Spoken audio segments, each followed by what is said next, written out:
Hey everyone and welcome back. Today we are going to be talking about some amazing new information that just dropped. This information comes from the SBS 105 which just came out and yeah, it's a pretty big one.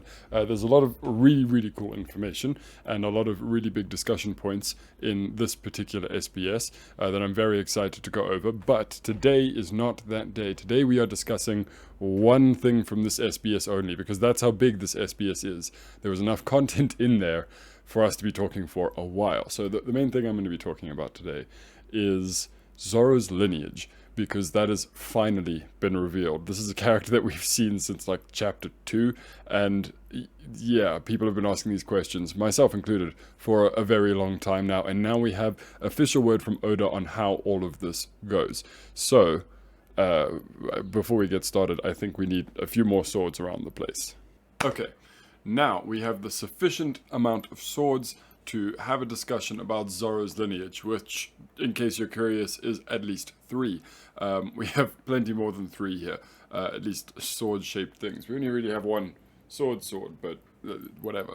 Okay, so let's break down what Zoro's lineage is really about and how this all comes together, because it's been about 26 years almost that we've been curious about where Zoro came from and how it all fits together and who he's actually related to, because he's definitely related to Wano and the Shimotsuki family, but how?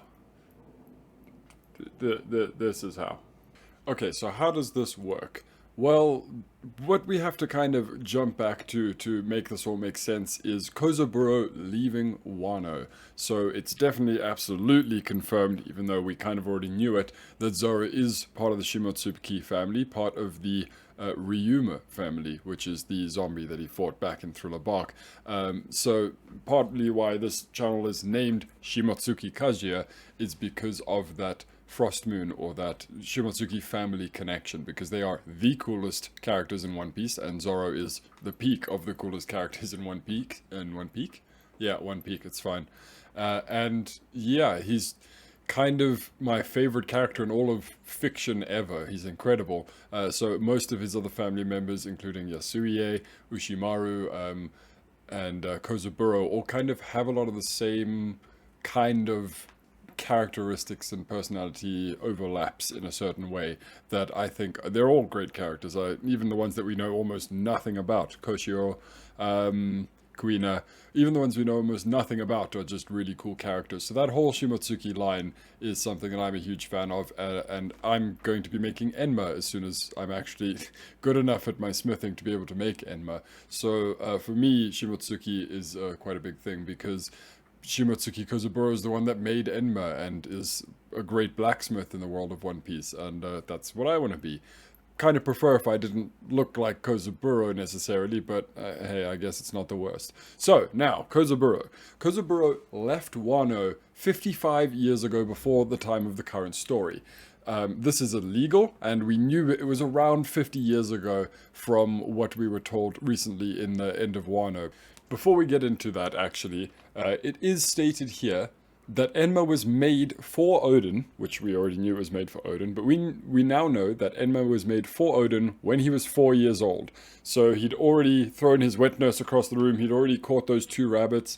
I think when he was 4, it was before the bear that he killed, but he was pretty young. But Enma was made specifically for him by Kozaburo, which we knew, we just didn't know it was, what was that, 52 years ago?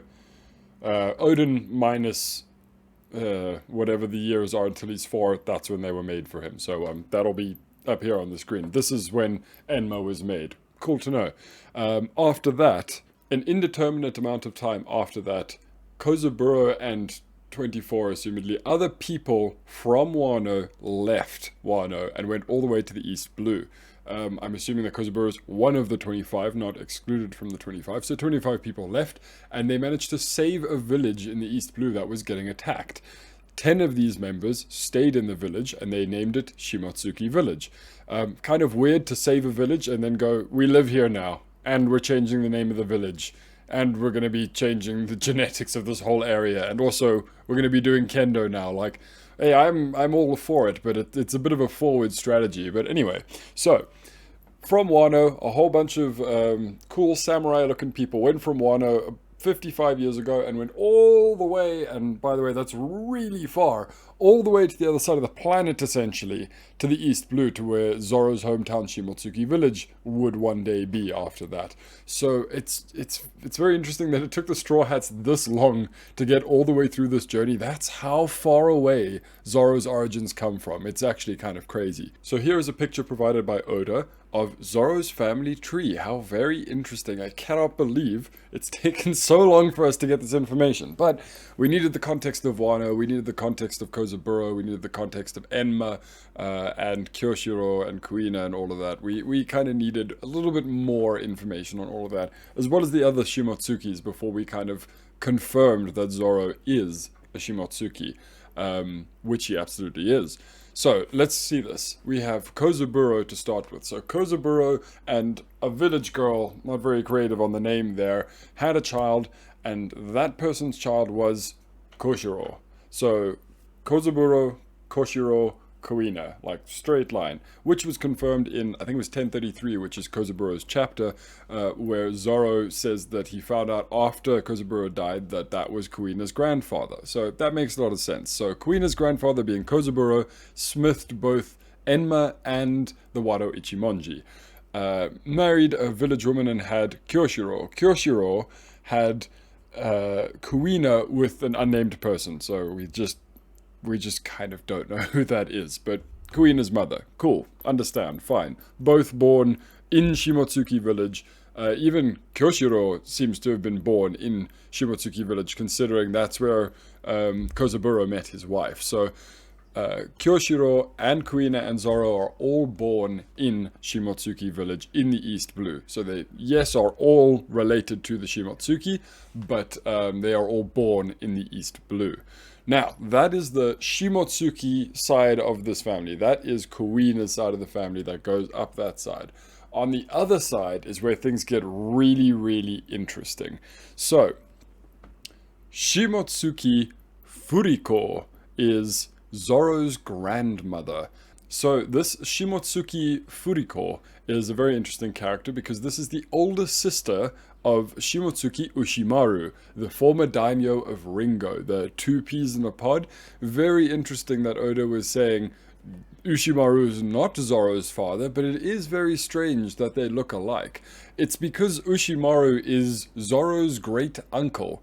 That is his grandmother's younger brother would be Ushimaru, which is why they look so similar, even down to their swordplay, which I think is very cool. So Furiko did go on the ship with Kozaburo and everyone else and went all the way to the East Blue and met Roronoa Pinzoro, who is Zoro's grandfather, who was a swordsman of the village. So the Roronoa people just seem to come from the East Blue. They kind of were existing in that village before the Shimotsuki arrived, it seems. We still don't have confirmation on really what's happening there, but since he's called a village swordsman and they went to a village and then named it Shimotsuki village, it's probably the same village, okay? Right, so we have Shimotsuki Furiko and Roronoa Pinzoro, which are Zoro's grandparents. They had a child whose name is Roronoa Arashi, which is Storm. So Roronoa Storm, Roronoa Arashi, who died in a battle with pirates. What pirates? I actually have no idea who that could be. I'd have to give that some thought, but it's probably one of the older generations of pirates, maybe someone who's going to have a little bit more relevance in Zoro's story later on, which might be why this is in an SBS and not yet revealed in the main story where Wano is, because again, just like many other things, the proper context is not here yet. We will get an explanation to these things as and when they become available, relevant to the plot. If they never become relevant to the plot, then they'll just stay in SBS. But much like the child warlords, there is a lot of things that can happen in an SBS that then get brought into the story later. So keep that in mind. But for now, we have Furiko and Pinzoro. Next generation down, we have Arashi. And Arashi's wife is a criminal's daughter. Oda is very vague with some things, I think just because he doesn't want to tip his hand too early. But we do know a name. We do have Terra. So we finally know Zoro's parents. They are Roronoa Arashi and who knows what her last name is, Terra. So unfortunately, both of these people have already died, confirmed by Oda here in the SBS.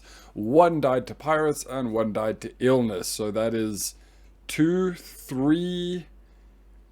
Is that 3 or 4 Straw Hat parents that die from an illness? That's pretty ridiculous. So Arashi and Terra had a son, and that son is Zoro. That Zoro got given a sword by Kuina. So very complicated set of circumstances here, and it's very interesting. I'm not entirely certain how Kozaburo and Ushimaru are related because they're both Shimotsuki, but they're not necessarily from the same branch here because there's no connection through the tree here. So what we do know is Kozaburo, other side, Kozaburo made Enma and the Wado Ichimonji. That was then, one of them was passed down to Koshiro is the other guy, Koshiro, and Koshiro handed the Wado down to Kuina, and then Kuina gave it to Zoro. Enma was also made by Kozaburo, and then it was given to Odin, who does not appear on this chart, and then Odin bequeathed it to his daughter, and then she bequeathed it over to Zoro as well. So Zoro has 2 swords made by Kozaburo, his technically great-grandfather, on another branch of the family, so I'm not sure how closely related they are, but they are still both Shimotsuki, technically.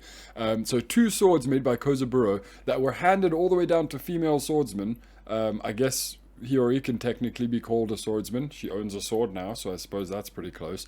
But anyway, 2 swords that were made by the same master smith, probably the best smith in all of Wano, and therefore the whole world of One Piece. Both of those swords came back and were given to him, I suppose not directly by Kuina, but to carry on that dream, which I find very interesting. So this is a whole lot of information that would have been great to have so many years ago, but we wouldn't have understood it, not nearly to the level that we can now. And it's mentioned that this weird twist of fate is something that is even unknown to Zoro. He has started to piece a few of the things together with the revelation that Kozaburo is the old geezer from the village, and when they were learning Sunachi, that was just something he never really cared for. That's another video I'm going to get into very soon because we have that in real life, but we'll get into that. So this whole thing is very, very interesting, but I don't know, it just seems kind of not fully explained. There's a few other gaps here where we could have some more development or some more main story integration with these things later on. We still have the mystery of what's going on with Tashigi and if and how she connects to the Shimotsuki line. But it is confirmed in this SBS that Zoro is a Shimotsuki. His grandmother was a Shimotsuki. His grand uncle was the daimyo of Ringo. His father was a Roronoa as well because his grandfather was a Roronoa. So the only reason he has that Roronoa name is because it became the de facto name of his family all the way down to him. He is a second son in a row. So Pinzoro had a son, no mention of any other children, and then Arashi had Zoro. So the Roronoa name came through, but Zoro does have the Shimotsuki name. He has the Shimotsuki blood, and he is a direct descendant of Shimotsuki Ryuma. So, yeah, pretty great. I've been waiting for this confirmation for a long time. This is something we speculated for a long time in the community. A lot of people have absolutely known Zoro is a Shimotsuki. It's just way too telegraphed to not be true. But now we have the actual hard facts of it. So, yeah. A little bit of a shorter video today, but thanks for joining me, and I'll see you on the next one. Cheers.